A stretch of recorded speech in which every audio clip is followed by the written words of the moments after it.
Alors, dans cette capsule, nous allons aborder l'étude d'une fonction numérique et nous allons traiter pratiquement toutes les règles de base. Alors, tout d'abord, pour étudier une fonction, on est parfois obligé, dès le début, de définir ou établir l'ensemble des définitions d'une fonction numérique.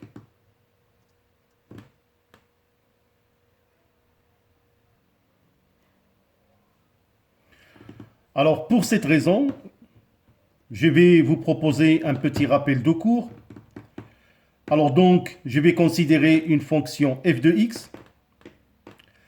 Alors, les cas possibles. Alors, imaginons que la fonction f de x est un polynôme que j'ai noté p de x. C'est un polynôme qui s'écrit sous la forme p de x égale ax à la puissance n plus bxn moins 1 plus c. Alors, comme f de x est un polynôme, directement, le domaine de définition, c'est l'ensemble R, que je peux écrire autrement, l'intervalle moins l'infini plus l'infini. Alors maintenant, f de x est égal à p de x sur q de x. Bien évidemment, tel que p de x et q de x sont deux polynômes. Alors le domaine de définition df, c'est quoi? C'est l'ensemble des x appartenant à R, tel que le dénominateur q de x est différent de 0. Si f de x est égal à racine carrée de p de x, tel que p de x est un polynôme, le domaine de définition de f, c'est l'ensemble des x appartenant à R, tel que p de x est supérieur ou égal à 0. Alors, si p de x, si f de x égale à p de x sur racine carrée de q de x, alors notez ici que le dénominateur c'est la racine carrée de q de x, donc le domaine de définition c'est l'ensemble des x appartenant à R, tel que q de x est strictement positif. Alors si f de x est égal à racine carrée de p de x sur racine carrée de q de x, alors dans ce cas, le domaine de définition de f est égal à l'ensemble des x appartenant à R, tel que p de x doit être supérieur ou égal à 0, et le dénominateur q de x doit être strictement positif. Le dernier cas proposé, f de x égale racine carrée du rapport p de x sur q de x.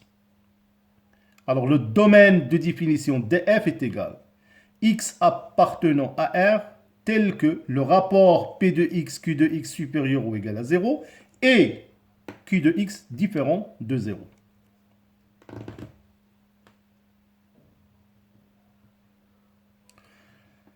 Notez, il est nécessaire de connaître le signe de ax plus b, bien évidemment avec a est différent de 0. Alors pour étudier le signe de ax plus b, dans un premier temps, on va résoudre l'équation ax plus b égale à 0. Nous trouvons que la solution c'est x égale à moins b sur a. Par la suite, on va établir le tableau de signes de ax plus b. Donc ax plus b qui s'annule pour moins b sur a. Alors son signe, c'est un signe de a. Donc à droite de moins b sur a, signe de a. Et signe de moins a à gauche de moins b sur a. C'est très important. Alors, pour le signe du trinôme ax au carré plus bx plus c, bien sûr, dans un premier temps, il faut résoudre l'équation ax carré plus bx plus c est égal à 0. On détermine le déterminant ou le discriminant delta, qui est égal à b au carré moins 4ac. De toutes les façons, la résolution et l'étude de signes, je vous renvoie à la capsule numéro 1. J'ai tout détaillé, mais quand même, je vais vous proposer toutes les données sous forme d'un tableau.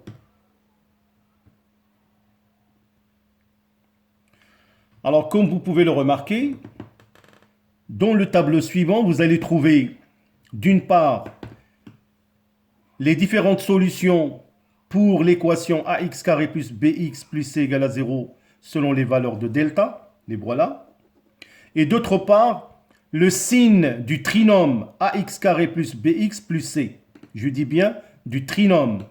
Donc voilà les signes, mais je les ai bien détaillés dans la capsule précédente.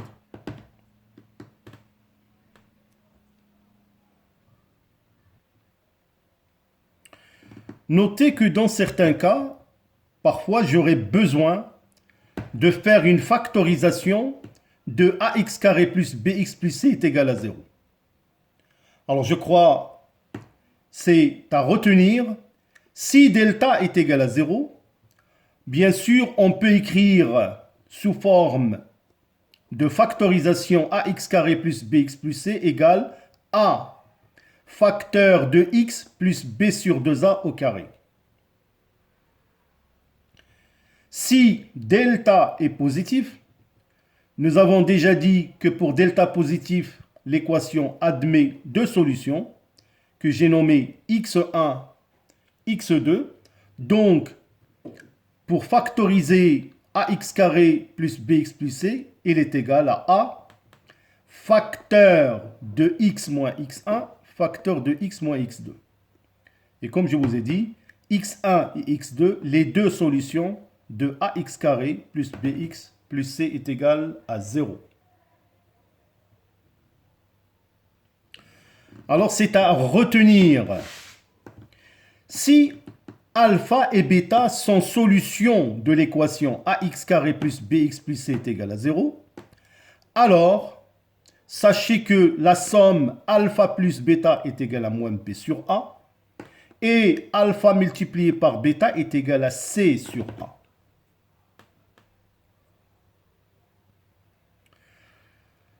Alors parfois, on vous propose de calculer des systèmes. Alors par exemple, soit le système x plus y est égal à s, x multiplié par y est égal à p. Donc S, référence à la somme, et P, référence au produit. Donc notez bien, le système s'écrit de cette forme. X plus Y égale à S, X multiplié par Y est égal à P. Bien évidemment, S et P appartenant à R au carré.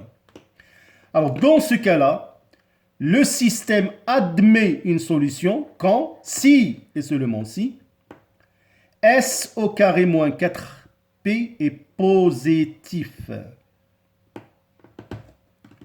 Alors dans ce cas-là, x et y sont solutions de l'équation t au carré moins st plus p est égal à 0. Donc il suffit de résoudre cette équation pour trouver les solutions x, y qui sont solutions bien évidemment du système proposé.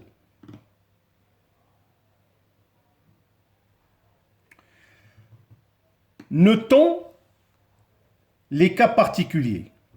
Si A plus B plus C est égal à 0, donc vous avez bien évidemment remarqué, vous avez fait la somme de A plus B plus C est égal à 0, on peut déduire, dans ce cas-là, alors les solutions de l'équation ax carré plus bx plus c est égal à 0 sont quoi?